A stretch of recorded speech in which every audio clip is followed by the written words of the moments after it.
দেখুন এগুলো হচ্ছে এফসি, এই সিলিংয়ে মারবো সিমেন্টের মতন। তো আপনারা তো দেখতে পাচ্ছেন, এগুলো আমরা সিলিংয়ে লাগাবো। এই সিলিংয়ে প্লাস্টার করা হয় না, এগুলো দিয়ে পুটিং মারি দিয়ে রং করা হয় আর কি সিলিংয়ে।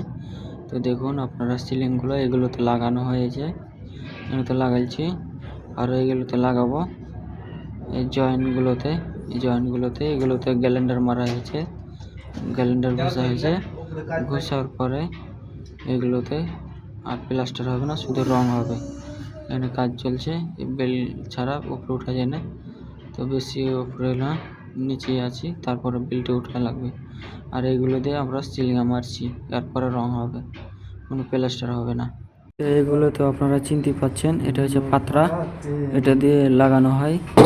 এই যে এগুলো স্ক্রু দিয়ে মাল সিলিংয়ে লাগানো হয়। তো রং মিস্ত্রি যেগুলো কাজ করে ওগুলো দিয়ে আর কি সিলিংয়ে লাগাচ্ছি আর কি। তো আপনারা তো বুঝতে পারছেন যে কিভাবে কাজ হয় বিদেশে। দেখুন খুব সুন্দরভাবে রং হয়ে যাবে ডাইরেক্ট, কোনো প্লাস্টার হবে না সিলিংয়ে।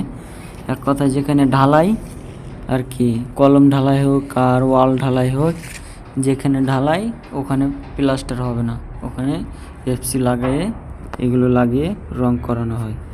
তো অনেক টেকসই হয়, অনেক ভালো হয়।